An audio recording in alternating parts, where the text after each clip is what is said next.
பற்றாக்குறையாக இருக்கிற எத்தனையோ இப்போ ஆசிரியர்கள் இல்லை. இப்போ ஆசிரியர் இல்லைன்னா நான் என்ன பண்ண முடியும்? சுய உதவி குழுக்களோடைய நாங்கள் டைப் பண்ணி, என்ஜிஓஸோட டைப் பண்ணி, படித்த இளைஞர்கள், வேலை இல்லாமல் இருக்கிற பெண்களோ ஆண்களோ இந்த துறைக்கு வேலை செய்யணும்னு நினைக்கிறவங்க கூட நாங்கள் ஈடுபாடு செஞ்சு அவங்களுக்கு ட்ரைனிங்ஸ் கொடுத்து, ஸ்பெஷல் எஜுகேஷனாக இருக்கட்டும், ஷேடோ டீச்சர்ஸாக இருக்கட்டும், தெரப்பியாக இருக்கட்டும், இதெல்லாம் நம்ம ட்ரைனிங் கொடுத்து அவங்கள இந்த குழந்தைங்களை ட்ரெயின் பண்ண வச்சு ஃபினான்ஷியலாகவும் ஒரு ஒரு வறுமை லைனுக்கு கீழே இருக்கிற ஒரு இண்டிவிஜுவல் விமென்ஸையுமே இதில் ட்ரெயின் பண்ணி ஃபினான்ஷியல் இண்டிபெண்டன்ஸ் கொடுக்குறோம். அதுதான் என்னுடைய பேப்பராகவும் நான் சப்மிட் பண்ணியிருக்கேன். ஸோ ஒரு சின்ன குழந்தைங்களுக்கு சப்போர்ட் சிஸ்டமாக நம்ம கூடிய ஒரு டீச்சரோ ஷேடோ டீச்சரோ அவங்களுடைய எக்கனாமிக் இண்டிபெண்டன்ஸ், ஒரு ஸ்கில் டெவலப்மெண்ட்டாக இருக்கட்டும், ஒரு இன்ஸ்டியூட்டாக இருக்கட்டும், ஏதோ ஒரு துறை சார்ந்து அவங்க வேலை பார்க்கறதுக்கு எங்களுடைய இந்த துறை, இந்த டிசபிலிட்டி ஸ்பெஷல் நீட்ஸ் துறைங்கிறது மிகப்பெரிய ஒரு வழிகாட்டுதலாக இருக்கும் அப்படிங்கிறதுக்கு தான் இதில் நாங்கள் வேலை பார்த்துருக்கேன். இதில் நான் 14 வருடங்களாக நான் இந்த துறையில் தான் நேரடியாக இருக்கேன். நான் ஒரு டீச்சராக இருந்திருக்கேன், நான் ஒரு மென்டராக இருந்திருக்கேன். இந்த மாதிரி சில்ட்ரன்ஸ்க்கு நான் 14 வருஷமாக இன்பில்ட்டாக அவங்களுக்கு ஒரு ஐஇபி, இண்டிவிஜுவலைஸ் எஜுகேஷனல் ப்ரோக்ராம் அப்படின்னு சொல்லுவாங்க. இந்த ஒரு குழந்தையும் அவங்கள ட்ரெயின் பண்ணி அவங்களுக்கு எந்த மாதிரியான கல்வி கொடுத்தா கரெக்டாக இருக்கும், அவங்களுக்கு எப்படி இதை புரிதல் வச்சா கரெக்டாக இருக்குன்றதை டிசைட் பண்ணிவிட்டு அவங்களுக்கு ஒர்க் பண்ணுற ஒரு ஐஇபி தான் அது. ஸோ அப்படி துறை சார்ந்து வேலை பார்த்ததுனால தான் இந்த ஒரு பேப்பர் எந்த அளவுக்கு ஸ்கில்லில் நம்மளுக்கு யூஸ்ஃபுல்லாக இருக்கும் அப்படிங்கிறதுக்கு ப்ரெசென்ட் பண்ணுறேன் சார்.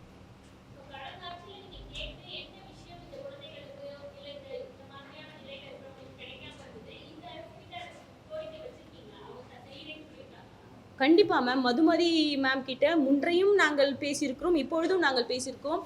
இப்போ பேசுகிறதுக்கு அவ்வளோ சந்தோஷமாகவும் ஆர்வமாகவும் அவங்க எங்களுக்கு எல்லா இடத்துலையும் நீங்கள் கொண்டு வாங்க, நான் செஞ்சு தரேன் அப்படிங்கிறத ஸ்ட்ரெயிட் ஃபார்வர்டாக சொல்லியிருக்காங்க. என்ன விஷயங்களாக இருந்தாலும், யூடிஐடி கார்டாக இருந்தாலும் சரி, இவங்களுக்கு தேவைப்படுற ஸ்கீம் பேஸ் ரிலேட்டாக ஒரு நியூ மோஷன் சைக்கிளாக இருக்கட்டும், ஒரு வீல் சேராக இருக்கட்டும், ஒரு ப்ரோஸ்தட்டிக்காக இருக்கட்டும், எதுவாக இருந்தாலும், ஹியரிங் எய்டாக எதுவாக இருந்தாலும் நேரடியான பார்வைக்கு நீங்கள் கொண்டு வந்தீங்களா, இண்டிவிஜுவலாகவோ பல்காகவோ அந்த ஒரு ஆர்கனைசேஷன் 15 பசங்க இருக்காங்களா, நேரடியாகவே நாங்கள் செய்து தருகிறோம் அப்படிங்கிற ஒரு மிகப்பெரிய அஷூரன்ஸ் அவங்க கொடுத்துருக்காங்க. இந்த பிள்ளைகளுக்காக கடந்த 19 வருடமாக வந்து பேரமைப்பு கான்ஃபெடரேஷன் வந்து இப்போ இயங்கிட்டு இருக்கு. இந்த கான்ஃபெடரேஷன் மூலம் இந்த பிள்ளைகளுக்கு கலைஞர் பீரியடில் ஒரு 300 ரூபாய் வாங்கணும் 2017 அன்னையிலிருந்து இந்த பேரமைப்பு ஒவ்வொரு பிரச்சனைகளுக்காக, இந்த பிள்ளைகளுக்காக, இந்த பிள்ளைகளுடைய பெற்றோர்களுக்காக, இந்த துறையில் ஒர்க் பண்ணக்கூடிய சிறப்பாசிரியர்களுக்காக, அந்த சிறப்பு நிறுவனங்களை நடத்துகிற ஒவ்வொருவர்களுக்காக போராடி பிள்ளைகளுக்கு இன்றைக்கி 3000லேருந்து 2000 வரைக்கும் கொண்டு வந்து வச்சுருக்கிறோம். 300லேருந்து 2000 ரூபாய் வரைக்கும் கொண்டு வச்சுருக்கிறோம். சிறப்பாசிரியர்களுக்கு 3000லேருந்து 25,000 வரைக்கும் இந்த பேரமைப்பு மிகவும் எல்லா இடத்துலையும் போய் போராடி எல்லா இடத்தையும் வாங்கி இந்த பிள்ளைகளுக்கு செய்துட்ருக்குறோம். இன்னும் நிறைய விஷயங்களை நாங்கள் கடந்த ஆட்சியிலையும் அதுக்கு முன்னாடி ஆட்சியிலெல்லாம் நாங்கள் கேட்டுக்கிட்டே இருக்கிறோம். அவர்களுடைய கண்கள் திறக்கப்படலை. இந்த ஆட்சியில் ஒரு நம்பிக்கை வந்திருக்கிறது. ஆகவே நாங்கள் பிள்ளைகளோட குறைகளை தீர்க்கிறதுக்கு இது ஒரு நல்ல ஆட்சி என்று நாங்கள் கருதுகிறோம். கிட்டத்தட்ட special need children, registered special need children, இந்த மாதிரி சிறப்பு குழந்தைகள் ஒரு 5 லட்சத்துக்கு மேலே ரெஜிஸ்டர்டு குழந்தைகளே இருக்காங்க.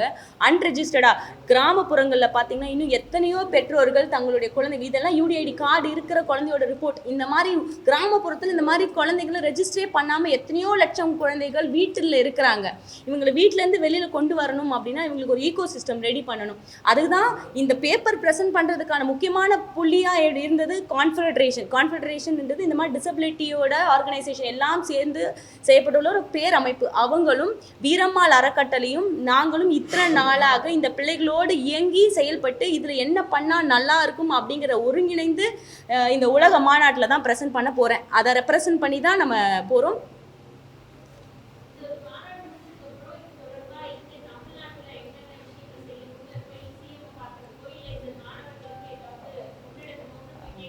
ரொம்ப சந்தோஷமான கேள்வி மேம். நான் அதை முதலே சொன்ன மாதிரி கடவுளே வந்து வரம் கொடுத்து நிற்கிற மாதிரி இருக்குது எங்களுக்கு இந்த துறைக்கு. இப்போ வரத்தை மட்டும் வாங்கிட்டு தான் வரப்போகிறோம். நாங்கள் எல்லாம் சொல்லியிருக்கோம், மாண்புமிகு முதலமைச்சர் அவர்களிடம் வந்து இந்த பிள்ளைங்களுக்கான வரத்தை அவர் கையிலிருந்து வாங்கிட்டு வரப்போகிறோம். அதுதான் ரொம்ப சந்தோஷமான விஷயம். இவங்களை ட்ரெயின் பண்ணுற டீச்சர்ஸ் ரொம்ப கம்மி, அவங்களுக்கான ஊதியங்கள் அதை விட கம்மி. இவங்களுக்கான சிறப்பாசிரியர்களோ ஷேடோ டீச்சர்ஸோ இவங்களுக்கு ஒர்க் பண்ணுற என்ஜிஓஸ்க்கான ஸ்கில் பேஸ்டு டெவலப்மெண்ட் ட்ரைனிங் சென்டர்ஸோ கம்மி.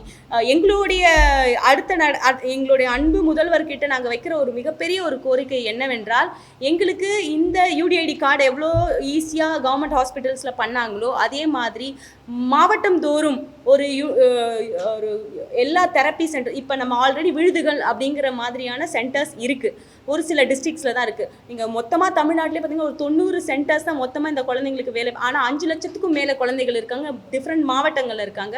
இவங்களுக்கு குறைபாடுகளும் வித்தியாசமாக இருக்கும். ஆட்டிசம், ஏடிஹெச்டி, லேர்னிங் டிசபிலிட்டின்ற இவங்களோட குறைபாடுகளும் வித்தியாசமாக இருக்கும். எங்களுடைய மிகப்பெரிய ஆசை என்னவென்றால், டிஸ்ட்ரிக்ட் தோறும் இந்த மாதிரியான குழந்தைகளுக்கான ஒரே ஒரு சென்டரா, இன்னும் இதுலேயே அவங்களுக்கு ஓட்டியாக இருக்கட்டும், ஸ்பெஷல் எல்லாமே அந்த ஒரு சென்டரில் இவங்க பயன்படக்கூடிய ஒரு சென்டராக இருந்தால் ரொம்ப சந்தோஷமாக இருக்கும். நம்மளுடைய கவர்மெண்ட் ஹாஸ்பிட்டல்ஸ்லேயே ஒரு ரூம் அல்லது 2 ரூம் அவங்க இந்த சில்ட்ரன்ஸ்க்கு தேவையான தெரப்பீஸை ஃப்ரீயாக கொடுக்க முடிஞ்சால் அது இவங்களுக்கான மிகப்பெரிய ஒரு பலம். ஏன்னா ஒரு தெரப்பி சென்டர், ப்ரைவேட் தெரப்பி சென்டரில் ஒரு குழந்தைக்கு 1 ஹவருக்கு கிட்டத்தட்ட 700 ரூபாயிலேருந்து 1000 ரூபாய் இன்றைக்கி கலெக்ட் பண்ணுறாங்க. அப்படி பார்த்தா அந்த ஒரு நாள் வருமானமே அவ்வளோ கிடையாது இல்லையா? ஒரு சாமானிய வீட்டில் வந்து ஒரு நாள் வருமானம் 700 ரூபாவானா கண்டிப்பாக கிடையாது. இது கண்டிப்பாக மக்களின் முதல்வர்கிட்ட நாங்கள் இது சொல்கிறோம். இந்த மாதிரியான ஒரு கம்ப்ளீட் இன்க்ளூசிவான தெரப்பி சென்டர் கவர்மெண்ட் ஹாஸ்பிட்டல்ஸில் இருந்தால் ஏழ்மையான குடும்பத்தில் வீட்டில் இருக்கிற குழந்தைங்களுக்கும் இது மிகப்பெரிய ஒரு பலமாக இருக்கும். ரெண்டாவது, டிஃப்ரெண்ட்லி ஏபிள்ட் பீப்புளுக்கு அங்கங்கே நம்ம வந்து நிறைய ட்ரைனிங் சென்டர்ஸ் இருக்கும், அவங்களுக்கு நிறைய ஸ்டார்ட் அப்ஸ் இருக்கும், அவங்களுக்கு ஸ்கில் டெவலப்மெண்ட்டுக்கு நிறைய சப்போர்ட் சிஸ்டம் அது இன்றைக்கி குறைவாக இருக்குது. நம்ம கண்டிப்பாக டிஸ்ட்ரிக்ட் தோறும் இந்த மாதிரி ஒரு ஸ்கில் டெவலப்மெண்ட் சென்டர்ஸு நம்மளுடைய மக்களின் முதல்வருக்கு நேரடியாக அவர் இதை வந்து ஒரு விஷயமா சொன்னாங்க அப்படின்னா கண்டிப்பாக அந்தந்த அந்தந்த டிஇஓ சிஇஓ ஆஃபீஸ்லேயோ இல்லைனா ஆட்சியரோட அலுவலகத்திலேயோ 1 அறையோ 2 அறையோ ஒதுக்கப்பட்டால் கண்டிப்பாக இவங்களுக்கான ஸ்கில் டெவலப்மெண்ட் சென்டர்ஸ் அங்கேயே உருவாக்கப்பட்டு வருமானத்தை ஈர்க்கக்கூடிய வகையிலும் இளைஞர்களுக்கு இது மிகப்பெரிய ஒரு சப்போர்ட்டா இருக்கும். மாற்றுத்திறனாளிகள் இளைஞர்களுக்கு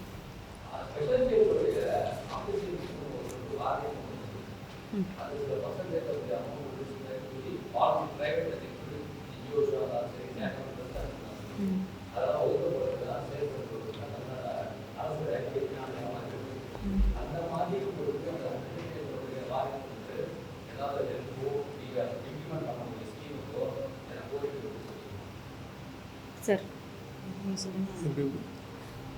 அவங்க கவர்மெண்ட்லேருந்து அந்த வாரியத்துக்கு ஒரு அமௌண்ட் அலோகேட் பண்ணுறாங்க. இந்த என்ன ஒரு துரதிருஷ்டவசம்னா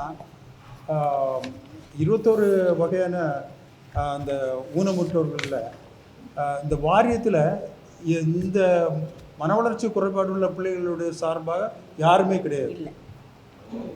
இவங்களை பற்றி எடுத்து சொல்வதற்கு யாரும் கிடையாது. இப்போ ஒவ்வொரு முறையும் வாரியம் அமைக்கப்படுற சமயத்தில் நாங்கள் அப்ளிகேஷன் கொடுக்குறோம், அது ஏற்கப்படுறதில்லை.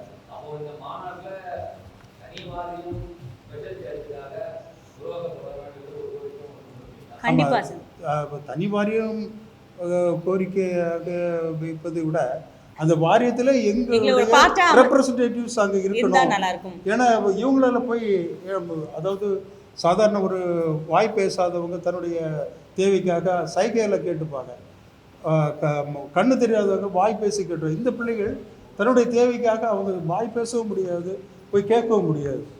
இப்போ அதனால எங்களுடைய இந்த பிள்ளைகளுக்காக எங்களுடைய ரெப்ரசன்டேட்டிவ் அங்கே இருந்தால் நல்லாயிருக்கும். அடுத்தது இந்த ஸ்பெஷல் டீச்சர்ஸ் வந்து தமிழ்நாட்டில் குறைஞ்சிக்கிட்டே வர்றாங்க. ஏன்னா அவங்களுக்கு காலமுறை ஊதியம்னு 25,000 மட்டும்தான் கொடுக்குறாங்க. இந்த 25,000 வச்சு எப்படி குடும்பத்தை நடத்த முடியும்? அடுத்தது பிள்ளைகளுக்கு இப்போ 2,000 ரூபா தான் கொடுக்குறாங்க, ஆந்திராவிலலாம் 6,000 ரூபா கொடுக்குறாங்க. சரிங்களா? அப்போ அந்த பிள்ளைகளை பெற்று அந்த குடும்பம் அவ்வளோ ஒரு கூனி குருவி அப்படி இருக்கிறவங்க அந்த ஒரு 6,000 ரூபா அந்த நம்முடைய கவர்மெண்ட் கொடுக்குன்னு நாங்கள் நம்பிக்கையாக இருக்கிறோம். அதெல்லாம் ஒரு முயற்சியாக எடுத்துகிட்டு போய் அடுத்தது இந்த சிறப்பு பள்ளிகள் த்ரோட்டு தமிழ்நாட்டில் 304 சிறப்பு பள்ளிகள் அரசு அங்கீகாரமாக நடந்துட்டு இருக்குது. ஆனால் ஒரு பள்ளி கூட அரசாங்கம் நடத்துதில்லை, எல்லாமே தொண்டு நிறுவனங்கள் தான் நடத்திட்டு இருக்குது. ஆகவே இந்த தொண்டு நிறுவனங்கள் நடத்தக்கூடிய பள்ளிகளுக்கு இந்த சிறப்பாசிரியர்களுக்கு காலமுறை ஊதியத்தை வழங்கிட்டாங்கன்னா இந்த சிறப்பாசிரியர்கள் நல்லா நடத்துவாங்க, இந்த பிள்ளைகளை கவனிச்சுப்பாங்க, செய்வாங்க. நாங்கள் தொண்டு நிறுவனம் அவங்க இந்த சிறப்பாசிரியர்கள் சிறப்பாக நடத்துவதற்கு நாங்கள் துணையாக இருப்போம். சரிங்களா? ரெண்டாவது, எங்களுக்குன்னு பார்த்தீங்கன்னா ஒரு சட்டம் கிடையாது, சிறப்பு பள்ளிகளுக்கு ஒரு தனி சட்டம் கிடையாது. ஸ்கூல் எஜுகேஷன் கீழே தான் நாங்கள் இருந்துகிட்ருக்கிறோம். சரிங்களா? ஆகவே எங்களுடைய கோரிக்கைகளெல்லாம் எடுத்துகிட்டு போகிறதுனா நாங்கள் அங்கே போகிறதா இங்கே போகிறதாங்கிற ஒரு ஒரு ஒரு ஒரு ஒரு இக்கட்டான ஒரு சூழ்நிலை இருக்கிறோம். ஆகவே எங்களுக்கு சிறப்பு கல்வி தனிச்சட்டம் எங்களுக்கு வேணும்னு சொல்லிட்டு நாங்கள் அந்த கோரிக்கையை வைக்கிறோம்.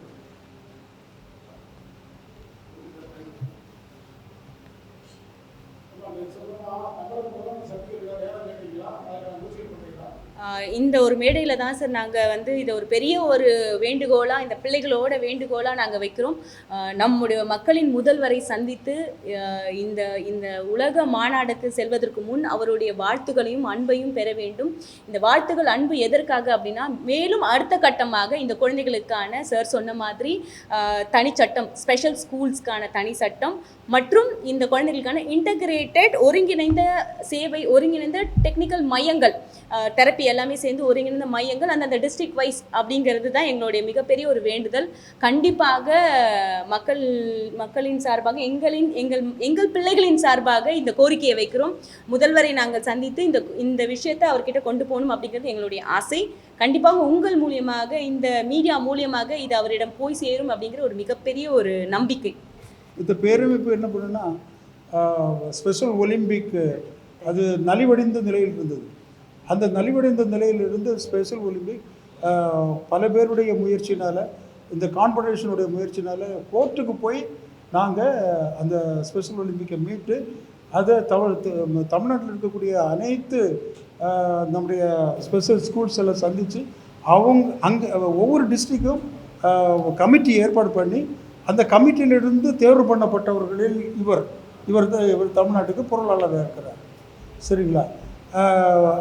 அதனால் இப்போது இந்த தேர்ந்தெடுக்கப்பட்ட அந்த கமிட்டி மூலம் த்ரூஅவுட் தமிழ்நாட்டில் நடத்தப்பட்ட அநேக போட்டிகள் இன்றைக்கி 39 பிள்ளைகள் வரக்கூடிய 2027 தென்னாப்பிரிக்க சிலி நாட்டில்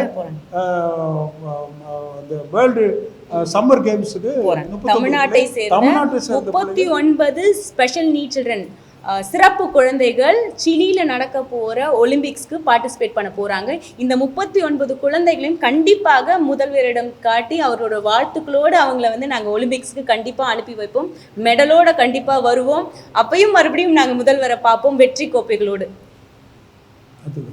ஆகவே இந்த கான்ஃபெடரேஷன் மிக சிறப்பாக இந்த சிறப்பு பள்ளிகளுக்காகவும் சிறப்பு பெற்றோர்களுக்காகவும் சிறப்பு ஆசிரியர்களுக்காகவும் பாடுபட்டு கொண்டிருக்கிறது.